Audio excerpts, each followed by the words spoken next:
Happy anniversary मधु। मधु अब मैं sorry, वो मैं ऑफिस में बॉस। अच्छा ठीक है, कोई एक्सक्यूज नहीं, सारी गलती मेरी है। आई एम सॉरी, प्लीज मुझे माफ कर दो। मधु बात तो सुनो मेरी।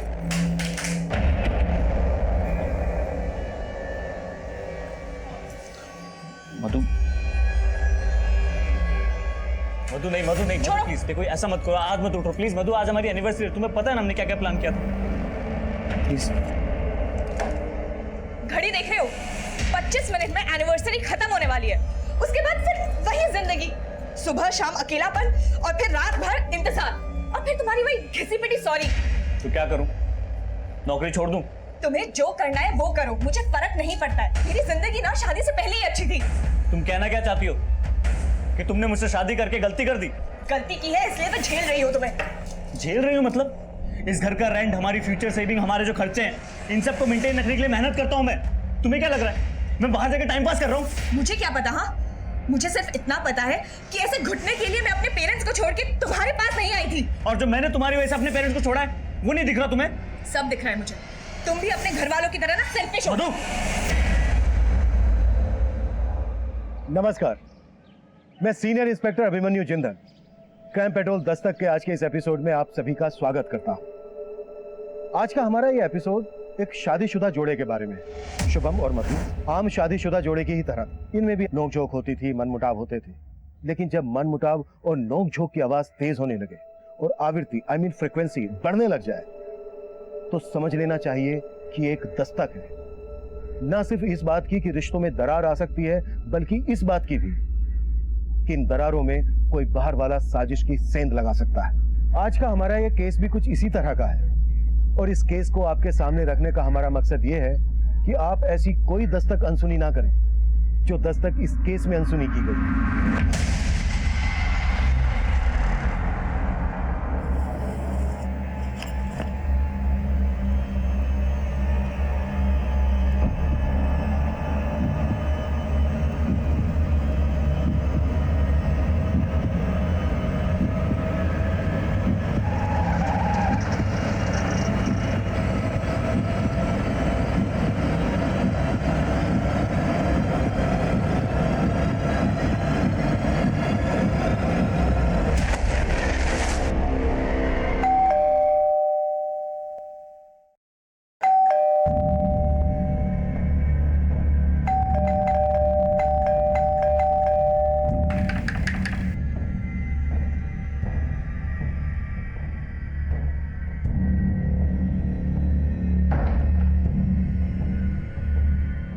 मधु,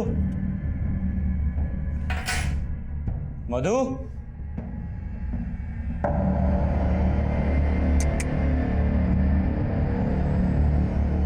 हाँ चले गई है।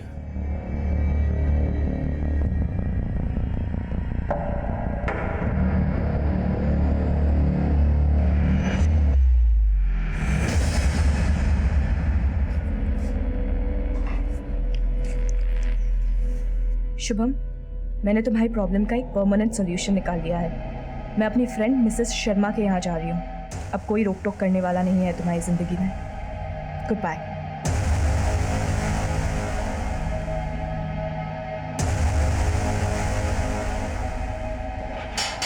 आंटी,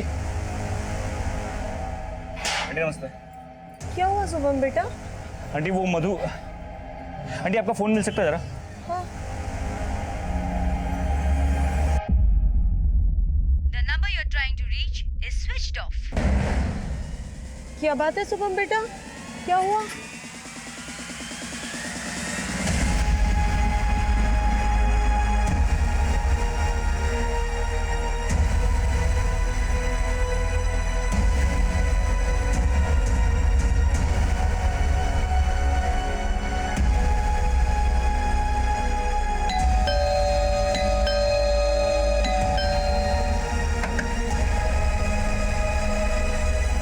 शुभम जीजू, आप इतनी रात को, सब ठीक तो है ना? हाँ सब ठीक है बंटी। वो अरे शुभम बेटा, आओ ना। मधु नहीं आई तुम्हारे साथ? शुभम जीजू, आपने और मधु दीदी में फिर से कोई झगड़ा हुआ है क्या? नहीं बंटी, ऐसा कुछ नहीं हुआ। वो मधु कह रही थी कि मिसिस शर्मा उसकी काफी पुरानी फ्रेंड है, आप लोग नहीं जानते क्या? शुभम बेटा, हम किसी मिसेस शर्मा को नहीं जानते। तो फिर मधु गई कहाँ? शुभम, मैंने तुम्हारी प्रॉब्लम का एक परमानेंट सॉल्यूशन ढूंढ लिया है। मैं अपनी फ्रेंड मिसेस शर्मा के यहाँ जा रही हूँ। अब कोई रोक टोक करने वाला नहीं है तुम्हारी जिंदगी में। Goodbye. तो ये मिसेस शर्मा कौन है ये आप लोग नहीं जानते? सर, मधु के मुंह से हमने ये नाम कभी नहीं सुना, और ये शुभम बोल रहा है। सर मैं सच कह रहा हूँ, मधु के मुंह से मैंने यही नाम सुना था, मिसिस शर्मा। तुमने मधु से इस मिसेस शर्मा का सिर्फ नाम ही सुना था, या मधु के साथ कभी इस मिसेस शर्मा से मिले भी थे? Not exactly sir, but sir एक डेढ़ महीने पहले मैंने मधु को एक लेडी के साथ देखा था। मधु,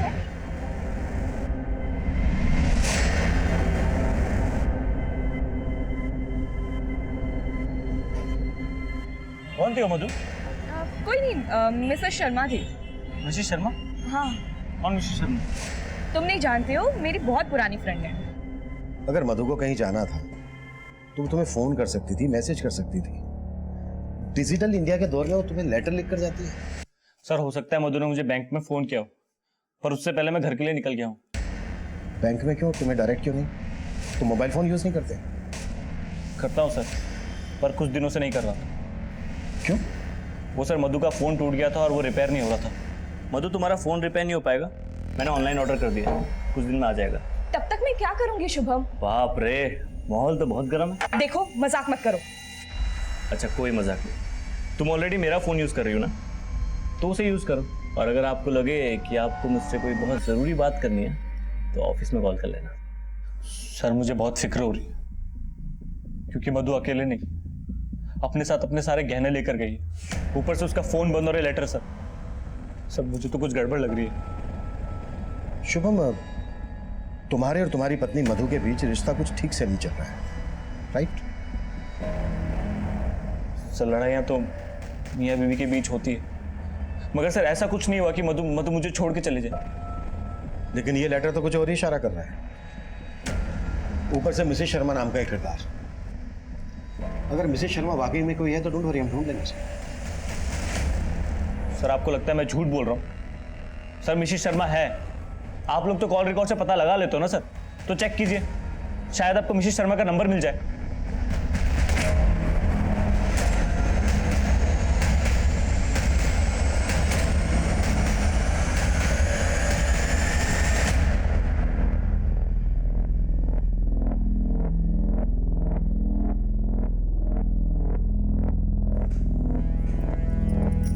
ये कोई वक्त है आने का? तो वापस चली जाऊं क्या? तुझसे तो बात करना ही बेकार है। अब ये अरुण तुझे ऐसे ही घुमाता रहेगा या शादी भी करेगा? कभी पूछा है तूने उससे, या बस उसके पीछे पीछे भिखारियों की तरह घूमती रहेगी? भीख मांगने की आदत आपकी और पापा की होगी, मेरी नहीं। मुझे अरुण के साथ ऐसे ही रहने में मजा आता है, तो ऐसे ही चलने दीजिए ना सब कुछ। जाके सो जाइए। मिसेस शर्मा आगे चलकर हमारे लिए एक पहेली बनने वाली थी, क्योंकि मधु के कॉल रिकॉर्ड्स में हमें उनका कोई हिंट नहीं मिला था। मधु के लिखे लेटर से ऐसा भी लग रहा था जैसे मधु शुभम से नाराज होकर खुद से कहीं चली गई हो। पर नोएडा जैसे शहर में एक अकेली औरत का ज्वेलरी के साथ घर से रात भर बाहर रहना सेफ नहीं था। हमने पूरी रात मधु को ढूंढने की कोशिश की। 24 घंटे तलाश करने के बाद भी हमें मधु कहीं नहीं मिली, लेकिन हमें मिली एक लाश।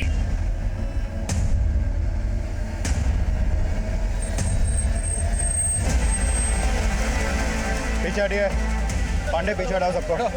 साई सब पीछे पीछे पीछे हटिए। पीछे हो, पीछे लो। पांडे देखो आसपास कुछ मिलता है क्या? सर गीता हटो, बॉडी बाहर निकालो।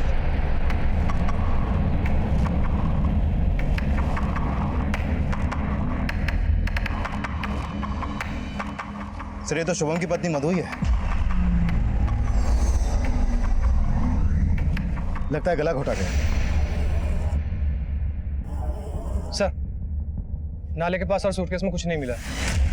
सर यहाँ तो दूर दूर तक कोई सीसीटीवी मिलने के चांसेस नहीं है। मिश्रा, सब कुछ प्लान लग रहा है। सोचा होगा कि बॉडी नाले में डूब जाएगी और हम मधु की तलाश में किसी मिसेस शर्मा को ढूंढते रहेंगे।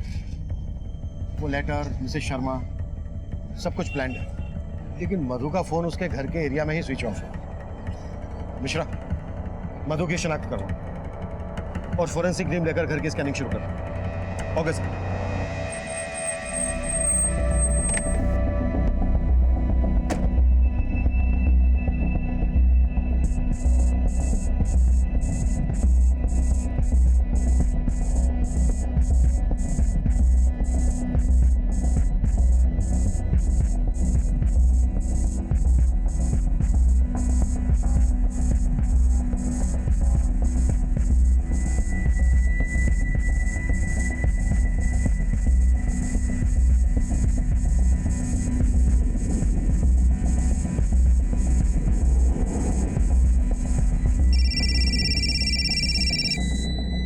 सर, शुभम के घर से ऐसा कोई क्लू नहीं मिला है जिससे साफ हो कि मधु का मर्डर उसी के घर में हुआ था। शुभम के घर वालों की कुंडलियां निकालो और पिछले दिनों की शुभम की एक्टिविटीज भी पता करो। Okay sir. सर, एक स्त्री वाले का कहना है जिस रात मधु का मर्डर हुआ शाम उससे मिलने एक औरत आई थी।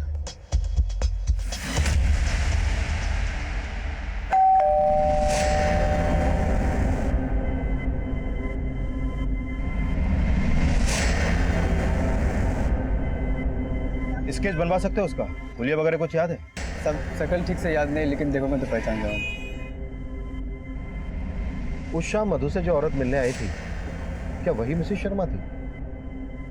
तुमने सोसाइटी का सीसीटीवी चेक किया? सर, सोसाइटी में तो सीसीटीवी कैमरे है ही नहीं।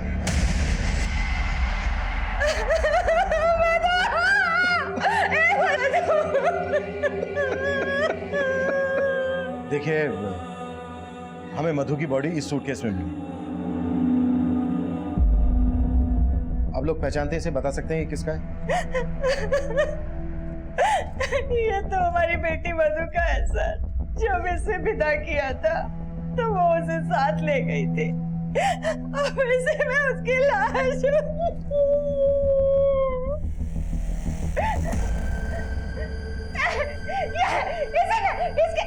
तेरे परिवार ने मिलकर मेरी बेटी को मारा।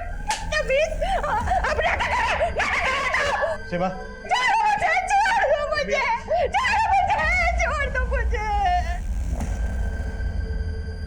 शुभम के पेरेंट्स मधु को पसंद नहीं करते थे।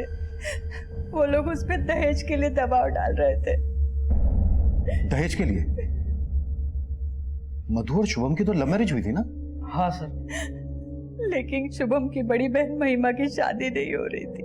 लड़के वाले दहेज मांग रहे थे और इसीलिए वो लोग मधु पे दहेज के लिए दबाव डाल रहे थे।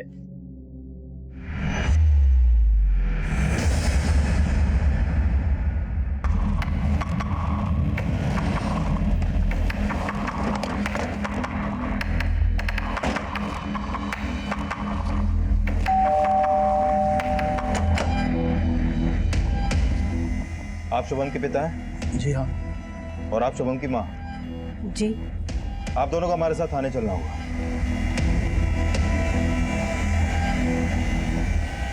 ये आप क्या कह रहे हैं सर? मैं क्यों मारूंगा मधु को? सर, मुझसे प्यार करता था, हमारी लव मैरिज हुई थी। सॉरी सॉरी सॉरी मधु, सॉरी, मैं लेट हो गया, सॉरी। क्या सॉरी? कितनी देर लगा दी तुमने? सॉरी बाबा, बैंक में इतना काम पड़ गया था ना।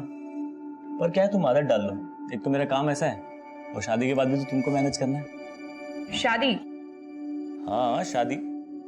अब पहले डेटिंग साइट पे मिले, अब कैफे में मिलने लगे हैं। वो बात तो आगे बढ़ानी पड़ेगी ना। शादी करोगे मुझसे? मधु क्यों मना करती? उसने और उसके माँ बाप ने तो कभी सोचा भी नहीं था कि उन्हें इतना अच्छा लड़का मिलेगा इंटरनेट से, वो भी बिना दहेज के। और यही बात आपको चुभ रही थी, इसलिए दहेज का दबाव डालना शुरू कर दिया आप लोगों ने मधु के माँ बाप पर, है ना? सर, हम कोई दबाव नहीं डाल रहे थे। हम तो सिर्फ संबंधी होने के नाते हमने उनसे 2 लाख रुपयों की मदद मांगी थी, बस। 2 लाख? मधु बेटा, महिमा की जिंदगी का सवाल है। तू अपने मायके से 2 लाख रुपए की बात करेगी ना? बड़ी बहन कुंवारी बैठी रहे, ऐसा अच्छा लगता है क्या भला? सर, मदद तो बहुत दूर की बात, मधु के परिवार वालों ने तो मधु को ऐसी पट्टी पढ़ाई कि उसने तो हमारा घर ही तोड़ दिया। वो तो हमारे बेटे को ही लेकर चली गई। सर, 2 लाख की डिमांड ना पूरी करने की वजह से मेरे पेरेंट्स उखड़े हुए रहने लगे थे मधु से। मधु देखो, माँ की बात का बुरा नहीं मानते। महिमा दी की शादी टूटी अभी अभी, इसीलिए शायद गुस्सा है बस। लेकिन मैं डिप्रेस हो रही हूँ शुभम। अब ये रोज रोज के ताने मुझसे नहीं सुने जाते हैं। तुम तो ऑफिस चले जाते हो और फिर बर्दाश्त मुझे करना पड़ता है। सर मैंने शुभम की फैमिली के हर मेंबर के कॉल रिकॉर्ड्स निकलवाने के लिए बोल दिया। वैसे सर शुभम की तरह उसकी फैमिली भी कहानी बनाने में एक्सपर्ट लगती है। इस कहानी का दी एंड हम लिखेंगे। सबकी कुलियां निकलवाओ और सबके हैंड राइटिंग सैंपल भी कलेक्ट करो। Okay sir. चलिए लिखिए इसमें जो मैं कह रहा हूं, लिखिए।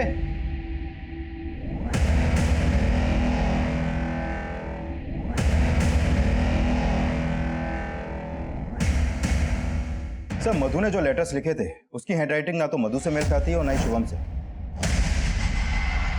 और ना ही शुभम के माँ बाप से। मैंने कहा था ना मिश्रा, ये सब कुछ प्लान के तहत हुआ है। वैसे मिश्रा तुम्हारी हैंडराइटिंग कैसी है? मेरे को समझा नहीं सर। रिलैक्स, मजाक कर रहा हूं। हो सकता है शुभम ने ये काम किसी और से करवाया हो। लेकिन सर मैंने बैंक के वॉचमैन और शुभम के कलीग से बात की। वो उस शाम अपने ऑफिस में ही था और रोजाना की तरह अपने टाइम पर ऑफिस से निकला। मुझे शुभम की सुनाई हर कहानी झूठी लग रही है। सर दहेज शुभम को नहीं, उसके माँ बाप को चाहिए था। तो हो सकता है ये कांड उसके माँ बाप ने किसी के थ्रू करवाया, या ये भी हो सकता है कि शुभम और उसके माँ बाप इन सब ने मिलकर यह कांड किया हो। लेकिन किसी के भी खिलाफ अभी तक हमें कुछ मिला नहीं है। मिश्रा एक काम करो, फिलहाल इन्हें जाने दो, लेकिन इस सब पर नजर रखना। और उस औरत का पता चला जो उस दिन मधु से मिलने आई थी उसके घर? नहीं सर अभी तक तो नहीं, लेकिन कोशिश जारी है।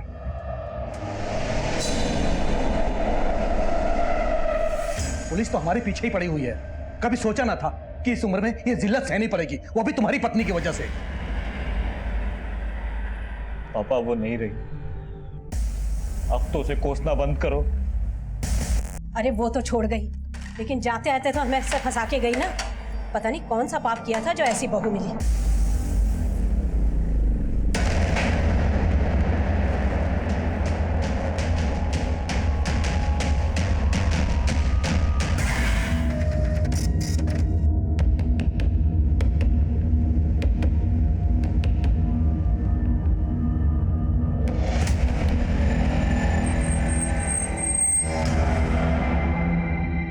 हाँ साहब यही औरत है। सर महिमा शुभम की बड़ी बहन, वही उस शाम मधु के घर पे आई थी। उसकी फोन की लोकेशन भी मधु के घर के आसपास की थी।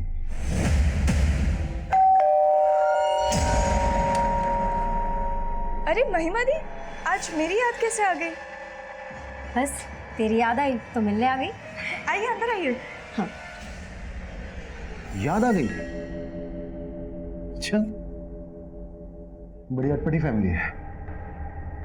बेटा किसी मिसेस शर्मा की बीन बजा रहा है और माँ बाप अपनी बेटी की शादी टूटने के कारण अपनी बहू और बेटे से बात करना बंद कर देते हैं। और बेटी को अचानक अपनी भाभी पर प्यार आ जाता है और वो उससे मिलने जाती है, वो भी उसी दिन जिस दिन उसकी भाभी का मर्डर होता है। मुझे पता था कि आप लोग मुझ पर ही शक करेंगे। अब अपनी भाभी के घर जाना कुछ गलत है क्या? नहीं, बिल्कुल नहीं। लेकिन भाभी के मर्डर हो जाने के बाद इस बात को छुपाना गलत है। मैंने कुछ नहीं छुपाया आपसे।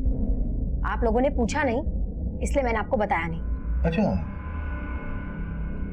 चलो अब पूछ लेते हैं, क्यों गई थी तुम अपनी भाभी से मिलने? भाभी पर अचानक से प्यार उमड़ पड़ा था, या फिर अपनी शादी टूटने का गुस्सा निकालने गई थी? क्या शुभम की मिसेस शर्मा तुम ही हो? सिर्फ सच सुनना है मुझे।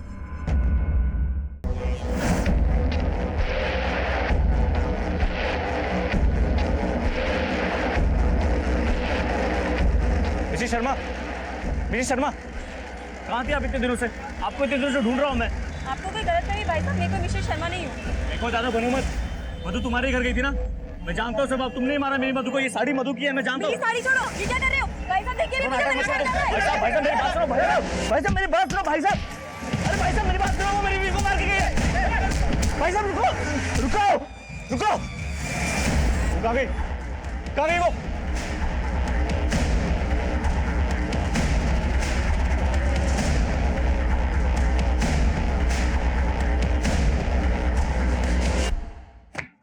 ये लीजिए, लिख दिया मैंने अपना बयान, ठीक वैसा ही जैसा हुआ था। अब अगर आपको मुझसे कोई भी सवाल करना हो तो मुझे सिर्फ फोन कर दीजिएगा, मैं खुद चल के आ जाऊंगी।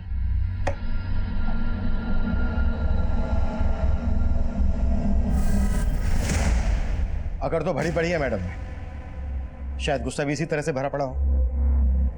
बड़ी बहन होने के बावजूद छोटे भाई की शादी पहले हो गई और उसकी वाइफ दहेज लेकर भी नहीं आई, जो मैडम की शादी में काम आ सकता था, जिसकी वजह से मैडम की शादी टूट गई।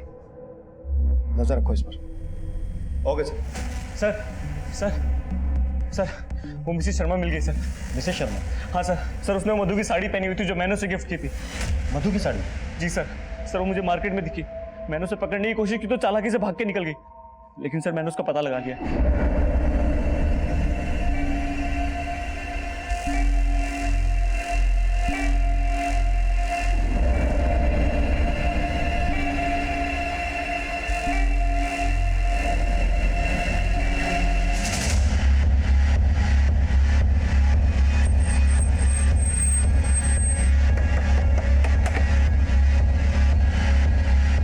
सर यही है। सर मैं कोई मिसेस शर्मा नहीं हूँ, मेरा नाम सुनीता अग्रवाल है और ना ही मैं किसी मधु को जानती हूँ। सर ये आदमी झूठ बोल रहा है। सर मधु की साड़ी पहनी हुई, इसने गहने भी इसी घर में होंगे। सर इसी ने मारा मधु को, मुझे पता है सर, झूठ बोल रही है। सर मैंने किसी को नहीं मारा सर, इसने सरेआम मेरा पल्लू खींचा, वो तो मैंने गलती की जो पुलिस को नहीं बुलाया सर। सर झूठ बोल रहे सर ये। देखिए Mrs Sharma, I mean Mrs Agarwal, अगर आप हमसे कुछ छुपा रही हैं तो... सर मैं कुछ नहीं छुपा रही हूँ सर, ये साड़ी तो मुझे मेरे हस्बैंड ने गिफ्ट की थी। अब इनकी बीवी के पास भी वैसी ही साड़ी है तो क्या मैं कातिल हो गई? पांडे सर, पर्चा भरवा लो। सर कैसा पर्चा? सुनीता के खिलाफ हमें कुछ नहीं मिला और शुभम का उस पर शक करना हमें यह सोचने पर मजबूर कर रहा था कि वो मिसेस शर्मा को सच साबित करने के लिए इस तरह के नाटक कर रहा था। मधु की मिसिंग ज्वेलरी की तस्वीरों को हमने शहर के सभी ज्वेलरी शॉप, चोर बाजार और खबरों में सर्कुलेट किया, लेकिन अब तक हमें वहां से भी कोई लीड नहीं मिली थी। इस बीच महिमा एक स्ट्रॉन्ग सस्पेक्ट बनकर हमारे सामने आई। साथ ही हमें यह भी लग रहा था कि मधु का मर्डर करके उसकी बॉडी को सूटकेस में डालकर ले जाना, फिर डंप करना एक अकेली औरत के लिए बहुत ही मुश्किल काम था।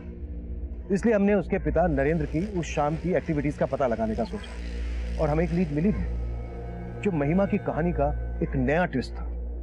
शुभम की बहन महिमा के कॉल रिकॉर्ड में एक नंबर मिला है और ये नंबर मर्डर वाली रात मधु के घर वाली एरिया में ही एक्टिव था। किसका नंबर है ये? सर ये नंबर अरुण का है। महिमा की अरुण से सगाई हुई थी जो टूट गई, लेकिन सगाई टूटने के बाद भी महिमा अरुण को डेट कर रही थी और सब मर्डर वाली रात ये दोनों ही देर रात तक साथ में थे। मतलब सगाई टूटी लेकिन रिश्ता नहीं टूटा। क्या ये भी मधु और शुभम की तरह लव कम अरेंज मैरिज करने वाले थे? सर लड़का तो महिमा के पेरेंट्स ने ही ढूंढा था, सगाई टूट गई लेकिन दोनों की जोड़ी नहीं टूटी। कहीं ऐसा तो नहीं है कि इसी जोड़ी ने शुभम और मधु की जोड़ी को तोड़ा हो? अरुण देख, तू मेरे साथ था, ये पुलिस को पता चल सकता है, बात भी बढ़ सकती है। तुझे मैंने बोला था ना कि वहां लेके मत जा मुझे, अब फंसा दी ना तूने मुझे। फंस तो मैं गई हूँ तेरे माँ बाप के लालच के चक्कर में। अगर बिना दहेज के शादी कर लेता तो ये सब नौबत ही नहीं आती थी ना। अब तू मेरे माँ बाप को जानती है कि दहेज उन्हें उनका हक लगता है। सुन, एक कॉल आ रहा है, मैं बाद में बात करता हूँ। हेलो, अरुण बोल रहा है। जी आप कौन? सर मैं मानता हूँ महिमा के साथ उस दिन मैं वहां पे गया था, लेकिन घर में नहीं गया था। तो तू बोल रहा है कि मधु का मर्डर महिमा ने किया? तूने बस मधु की बॉडी को डंप करने में महिमा की हेल्प की? नहीं सर। तेरी तो सगाई टूट गई थी ना महिमा से, फिर भी तू उसके साथ? सर माना हमारी सगाई टूट गई है, लेकिन मैं उससे प्यार करता हूँ। तू उस दिन देर रात तक महिमा के साथ था, मधु की वजह से तुम दोनों की सगाई टूटी। तुम दोनों उस दिन मधु से बदला लेने गए थे ना इस बात का? सर मैं मानता हूँ महिमा के साथ देर रात तक था वहां पे, लेकिन ना महिमा ने कुछ किया ना मैंने। अगर कुछ नहीं किया है तो फिर अचानक से महिमा को अपनी भाभी से मिलने की क्यों सोची? सर वो मुझे नहीं मालूम। लाइट में देख जरा, ऊपर देख। और थोड़ा सा। सर वो महिमा मेरे पेरेंट्स के दहेज का जुगाड़ करने के लिए अपने भाभी से गहने मांगने गई थी और हमारा प्लान था कि एक बार शादी हो जाए तो मधु भाभी को उनके गहने लौटा देंगे और मैं अपने पेरेंट्स को बोल दूंगा कि गहने कहीं खो गए। गुड, एक तमाचे से एकदम तोता बन गया तो। अब ये बोल गहने कहाँ है? सर वो गहने तो महिमा को उन्होंने दिए ही नहीं। अरुण चलो यहाँ से। मानी तेरी भाभी? अरे उन्होंने तो कसम खा रखी है ना मानने की। चलो यहाँ से जाते। मतलब मधु ने महिमा को अपने गहने देने से मना कर दिया तो महिमा को गुस्सा आया और वो मधु का मर्डर करके ही घर से बाहर आई। सर मुझे नहीं मालूम कि महिमा और भाभी के बीच क्या हुआ था, लेकिन महिमा रात 12 बजे तक मेरे साथ थी। मिश्रा, ये भी कहानी बनाने में एक्सपर्ट है। राइट देख जरा। नहीं सर, और मत मार सर, मैं जो बोल रहा हूँ सच बोल रहा हूँ, मैं कहानी नहीं बना रहा सर। सर जो सच था मैंने आपको बता दिया। सर प्लीज सर छोड़ दो सर, जाने दो सर। ठीक है जा, लेकिन शहर छोड़कर तो कहीं नहीं जाएगा, और अगर तेरी एक भी बात छूट निकली तो तेरा मंडप सीधा जेल में सजेगा। पांडे सर, पर्चा भरवा लो इससे।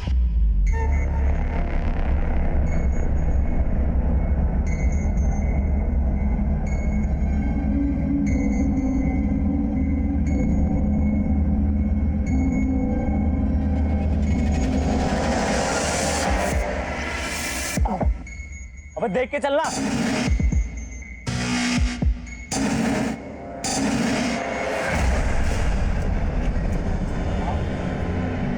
क्या हो भाई? क्या हो भाई?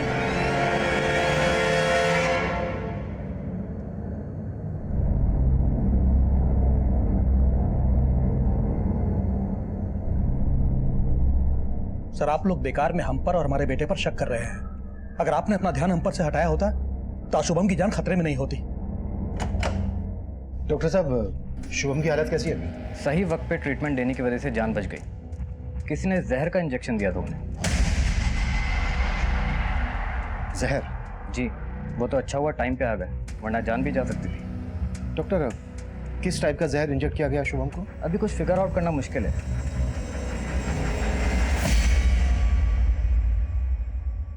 सर, मार्केट की सभी सीसीटीवी फुटेज चेक की, लेकिन किसी में भी इस बंदे की शक्ल नहीं दिखाई दी। सर शुभम की बॉडी में जो जहर इंजेक्ट किया गया था वो मेरिकटेक्स और फोटोसेटिक नाम के केमिकल्स को मिक्स करके बनाया गया था। सर जहर लीथल था। मुझे याद है कुछ दिनों पहले इसी एरिया में एक इंजेक्शन गैंग एक्टिव था जो लोगों को सुइयां चुभाकर उनका ध्यान भटकाकर उन्हें लूट लेता था। लेकिन सर ऐसी वारदातों में कोई जहर इंजेक्ट नहीं किया गया था। ये भी तो हो सकता है कि इंजेक्शन गैंग से जुड़े किसी आदमी को शुभम को मारने की सुपारी दी गई हो। एक काम करो मिश्रा, इस गैंग से जुड़े हर आदमी को राउंड अप करो और शुभम के बैंक कलीग की भी क्वेश्चनिंग करो। हो सकता है ये प्रोफेशनल राइवलरी का केस, हर एंगल इन्वेस्टिगेट करो। Okay sir. शुभम और मधु से जुड़े हर इंसान को हम खंगाल रहे थे और आखिरकार 3 दिन बाद शुभम को होश आया।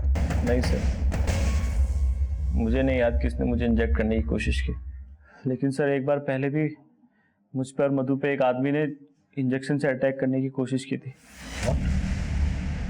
और ये बात तुमने हमें पहले क्यों नहीं बताई? काफ़ी पुरानी बात है सर। मैं और मधु हमारी फर्स्ट एनिवर्सरी पे डिनर के लिए जा रहे थे।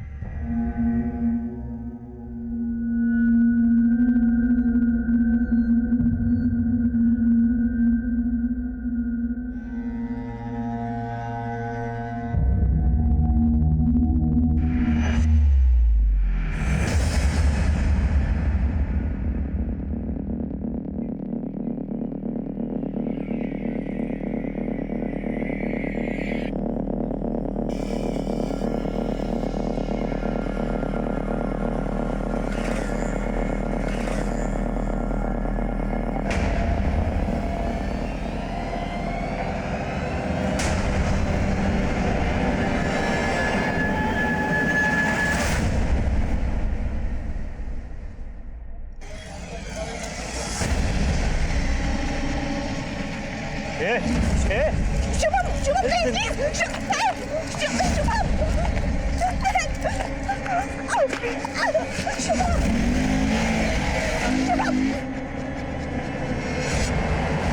हमारे पास कुछ तस्वीरें हैं, देखकर बताओ वो इनमें से कोई है क्या?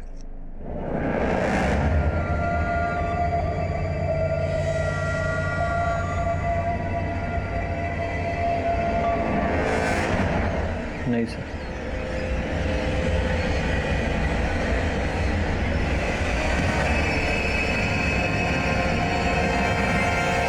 यही आदमी है सर। जिस आदमी को शुभम ने आइडेंटिफाई किया था उसका नाम उस्मान था।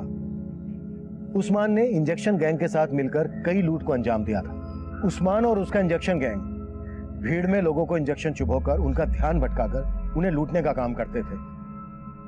हमें शक था कि उस्मान को किसी ऐसे आदमी ने सुपारी दी थी जिसे केमिकल्स की अच्छी खासी जानकारी थी और जिसने इस खास किस्म के जहर का इजाद किया था। हमने फौरन उस्मान की तलाश में रेड अलर्ट जारी कर दिया और बहुत जल्द वो अरेस्ट भी हो गया। अरे डोज ज्यादा तो नहीं है इसमें? पता है, मैं पहले डॉक्टर बनना चाहता था लेकिन बन गया पुलिस वाला। पर इंजेक्शन लगाना मुझे बहुत पसंद है। साहब मैं मानता हूँ कि मैंने शुभम में जहर की सुई चुबाने की कोशिश की थी, लेकिन मेरा अटैक फेल हो गया साहब। लेकिन साहब कसम से इस बार मैंने कुछ नहीं किया साहब, मैं सच बोल रहा हूँ साहब। देख, सब कुछ सच सच बोल, नहीं तो ये नहीं, हाथी का इंजेक्शन घुसे दूंगा तेरे अंदर। नहीं साहब, मैंने इस बार कुछ नहीं किया। हाँ, एक आदमी का फोन आया था, उसने मुझे बोला था शुभम को जहर की सुई चुबाने को। उसने मुझे 50,000 रुपये एडवांस भी देते साहब।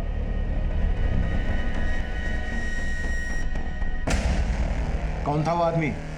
नाम नहीं पता साहब। उस आदमी को कहीं से मेरा नंबर मिला था, उसने फोन करके मिलने के लिए बोला और सुपारी दी, लेकिन मेरा अटैक फेल हो गया साहब, तो मैंने उसका फोन उठाना बंद कर दिया। नंबर बोलो उसका।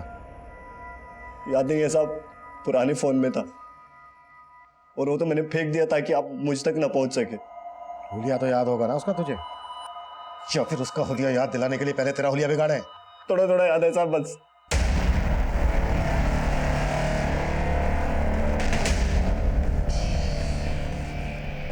सर, जिस आदमी ने उस्मान को सुपारी दी थी वो आदमी ऐसा दिखता है सर।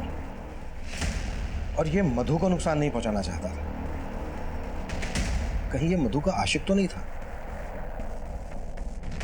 शुभम, याद करने की कोशिश करो, हो सकता है तुमने ऐसे पहले कभी देखा हो। नहीं सर, ऐसा कोई आदमी याद नहीं मुझे। इसे पहचानते हो? हाँ सर, ये तो गणेश है सर। कौन गणेश? मधु दीदी के कॉलेज में पढ़ता था सर, और ये दीदी से शादी भी करना चाहता था। तुम्हारी हिम्मत कैसे हुई मधु का हाथ मांगने की? अपनी जात देखिए। मधु गणेश से प्यार करती थी और उसने लव मैरिज की शुभम के साथ। हाँ सर, शुभम हमारी जात वाला था, लेकिन गणेश अलग जाति का था। कहाँ मिलेगा ये गणेश? सर मैं मानता हूँ कि मैंने शुभम पे अटैक करवाया था। ये ले 50,000 रुपए एडवांस। इस लड़के पे सुई घुसानी है, ये दवा भर के। ठीक है। लेकिन सर मैंने मधु के साथ कुछ भी नहीं किया। मैं तो प्यार करता था मधु से, पर कास्ट अलग होने की वजह से उसके पेरेंट्स नहीं माने। मैंने तो मधु से कहा कि हम भाग के शादी कर लेते, पर उसने कहा कि वो अपने पेरेंट्स को मना लेगी, लेकिन ऐसा कुछ भी नहीं हुआ। फिर मेरे पेरेंट्स ने मेरी शादी अदिति के साथ करवा दी। तूने अदिति से शादी कर दी, मधु ने शुभम से शादी कर दी, तो शुभम पर अटैक करवाने का मकसद क्या था तेरा? सर वो मकसद भी मुझे मधु ने दिया था। मधु ने? साफ साफ बोल, कहना क्या चाह रहा है तू? मधु ने शुभम से 1 साल पहले शादी की थी, पर मेरी शादी मधु की शादी से 1 साल पहले ही हो गई थी, और उसे लगता था कि मैंने उसे धोखा दिया। जब मैंने उस समय कहा था कि भाग के शादी कर लेते हैं, तब तुम मानी नहीं, और अब जब मैं अदिति के साथ शादी कर चुका हूं तब मेरे आसपास मंडरा रही हो। आखिर चाहती क्या हो तुम? तुम्हें गणेश, मैं तुमसे बहुत प्यार करती हूँ। मैं जानती हूँ मैं अपने माँ पापा को मना नहीं कर पाई, पर मैं तुम्हारे बगैर मर जाऊंगी। मुझसे मधु का दुख देखा नहीं गया, और मैं खुद को मधु से मिलने से रोक नहीं पाया। तुम भी अदिति से डिवोर्स ले लो अब। मधु, डिवोर्स लेना इतना आसान नहीं है। कहना क्या चाहते हो तुम? मतलब बीवी तुम्हारी अदिति रहेगी और मैं? मधु को लगने लगा कि मैं उसे धोखा दे रहा हूँ, जबकि ऐसा कुछ नहीं था। इसलिए उसने मुझे चिढ़ाने के लिए जानबूझकर शुभम के साथ दोस्ती बनानी शुरू कर दी। कौन है वो लड़का? तुमसे मतलब? तुम जाओ ना अपनी अदिति के पास, मेरे साथ टाइम वेस्ट क्यों कर रहे हो? तुम्हारे लिए मैं अदिति को डिवोर्स देने वाला हूँ और तुम? झूठ बोलना बंद करो गणेश। तुम्हारा कोई इरादा ही नहीं है अदिति को डिवोर्स देने का, और अब मुझे भी कोई मिल गया है। ओके, तो तुम अपने रास्ते जाओ और मैं अपने। पहले तो मुझे लगा कि वो मुझसे नाराज है, इसलिए ये सब कर रही है, लेकिन बाद में उसने सच में शुभम के साथ शादी कर ली, जबकि उसकी वजह से मैंने अदिति को डिवोर्स दे दिया था। लेकिन मधु सचमुच शुभम से प्यार करने लगी थी और मेरे लाख समझाने के बाद भी वो मेरी जिंदगी में वापस नहीं आना चाहती थी। इसीलिए मधु को पाने के लिए मैंने शुभम को रास्ते से हटाने का प्लान बनाया और मेरे एक वार्ड बॉय दोस्त प्रकाश ने मुझे उस जहर के बारे में बताया। आवश्यकता आविष्कार की जननी है और जो तबाह करने की ठान ले वो फूलों को भी हथियार बना सकते हैं। जैसे तू मोहब्बत करके शायर बन गया, वैसे मैं हॉस्पिटल में नौकरी करते करते डॉक्टर बन गया। ये दो केमिकल एक सिरिंज में डालकर किसी की बॉडी में इंजेक्ट किया जाए तो 10 मिनट में खेल खत्म। फिर मैंने उस्मान को शुभम की सुपारी दी, पर शुभम बच गया, लेकिन मधु नहीं बची। बदला लेने के लिए तूने मधु को भी... नहीं सर, नहीं सर, मैंने मधु के साथ कुछ भी नहीं किया सर। वो शुभम आपको गुमराह करने की कोशिश कर रहा है सर। सर उसी ने मारा है मधु को, उसी ने मर्डर किया मधु का। हमने जहर देने वाले प्रकाश को भी अरेस्ट कर लिया, लेकिन गणेश ने अपना एक ही जुर्म कबूला कि उसने शुभम पर अटैक करवाया था। मधु के मर्डर से वो साफ साफ इनकार कर रहा था। इस केस में अभी कई राज खुलने बाकी थे, हमसे कहीं तो चूक हो रही थी। सब मधु को मारने का महिमा का मोटिव भी स्ट्रांग है। महिमा की अरुण से सगाई टूट गई क्योंकि मधु अपने घर से दहेज नहीं ला पाई और मधु को मिलने वाली आखिरी शख्स भी महिमा ही थी सर। लेकिन महिमा के खिलाफ हमें कुछ नहीं मिला। मिश्रा, एक आदमी हमसे और छुप रहा है। कौन? गणेश की एक्स वाइफ अदिति। गणेश ने मधु की वजह से अदिति को छोड़ा, तो इस हिसाब से मधु अदिति की दुश्मन हुई। और वो कहते हैं ना, एक ठुकराई हुई औरत का वार काफी घातक होता है। बोलो सर, मुझे यहाँ पे क्यों बुलाया गया? क्योंकि तुमने अपने एक्स हस्बैंड की एक्स गर्लफ्रेंड का मर्डर किया, इसलिए। What? इतनी भोली मत बनो। तुम्हारे फोन की लोकेशन मधु के फोन की लोकेशन से मैच करती थी। तुम्हारा फोन मधु के घर के आसपास के एरिया में एक्टिव रहता था। मिलने जाती थी ना उससे। हाँ, मैं मानती हूँ कि मैं मधु से 1-2 बार मिली हूँ, लेकिन उसके मर्डर से मेरा कोई लेन देना नहीं है। लेना देना तो है, क्योंकि उसकी वजह से ही तुम्हारे एक्स हस्बैंड ने तुम्हें छोड़ा था। हाँ, उसकी वजह से गणेश ने मुझे छोड़ा, लेकिन मैंने नहीं मारा उसे। मिलने क्यों जाती थी मधु से? गणेश के अलावा जिंदगी में और भी कोई है। तुमने कितने को फांस रखा है? अदिति, देखो मैं तुम्हारा गुस्सा समझ सकती हूँ, पर अब गणेश से मेरा कोई वास्ता नहीं है। मैं शुभम के साथ बहुत खुश हूँ और देखो वो आ रहा है। प्लीज तुम यहाँ से चली जाओ, प्लीज। यानी जिस मिसेस शर्मा की बात शुभम कर रहा था, वो मिसेस शर्मा तुम हो? कौन मिसेस शर्मा? मैं किसी मिसेस शर्मा को नहीं जानती हूँ और शुभम के आने से पहले मैं वहाँ से चली गई थी। लेकिन फिर मैंने सोचा, जैसे उसने मेरा घर तोड़ा है, मैं भी उसका घर तोड़ दूँ।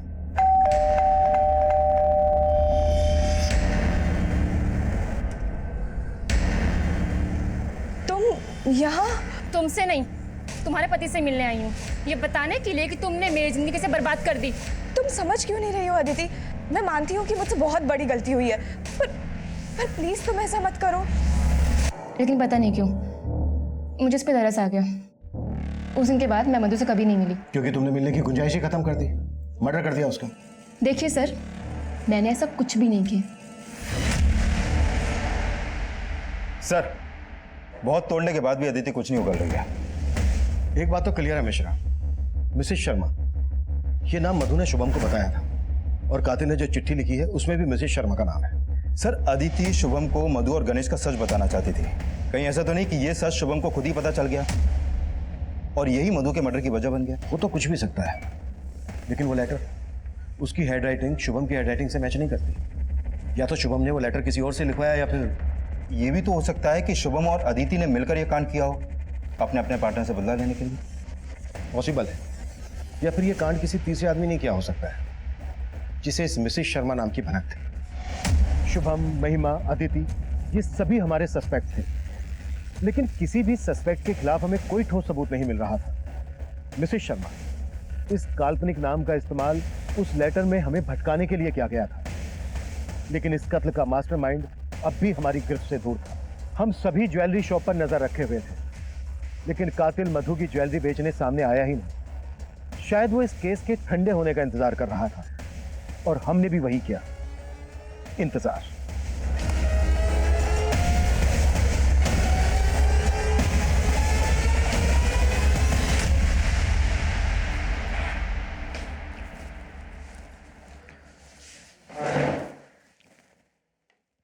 क्यों मारा मधु को? साहब, हमें पैसों की बहुत ज़रूरत थी और मेरा अक्सर मधु के यहाँ आना जाना लगा रहता था और मधु के पास बहुत सारे गहने थे। उसके गहने देखते ही मैंने अपने पति से बात की और तभी हमने उसके गहने हासिल करने का सोच लिया था, लेकिन हम ऐसे हाथ साफ करना चाहते थे जिससे किसी को हम पे शक ना आए। फिर एक दिन मुझे मधु का एक और राज पता चला। अदिति, देखो, मुझे पता है कि मुझसे बहुत बड़ी गलती हो गई है, पर क्या बात है मधु, सब ठीक है ना?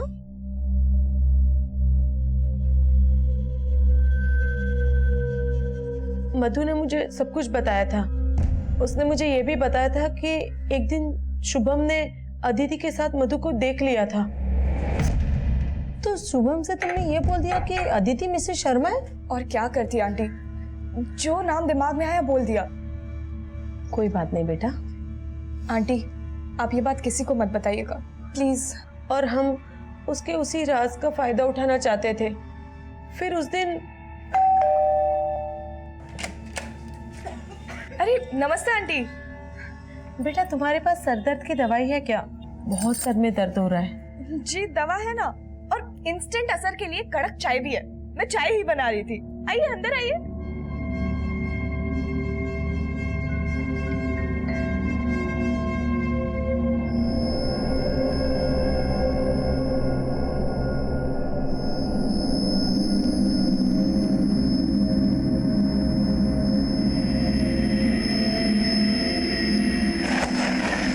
मधु इतनी रेस्पेक्ट करती थी तुम दोनों की, इतना भरोसा करती थी तुम दोनों पर, और तुम लोगों ने चंद पैसों के लालच में अपनी बेटी की उम्र की लड़की को मार डाला।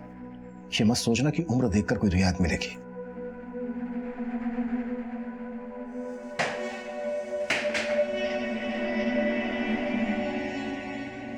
ऋचा और सुबोध इस वक्त न्यायिक हिरासत में। शुभम इस शौक से उभर ही नहीं पा रहा है। उसे यकीन ही नहीं हो पा रहा है कि मधु जिस वृद्ध जोड़े की इतनी इज्जत करती थी, उसने चंद पैसों के लिए मधु की जान ले ली। इस केस को आपको दिखाने का हमारा मकसद ये बिल्कुल नहीं है कि आप अपने आसपास के लोगों को शक की नजर से देखें, उनके साथ कुछ शेयर ना करें। इनफैक्ट ये पॉसिबल भी नहीं है।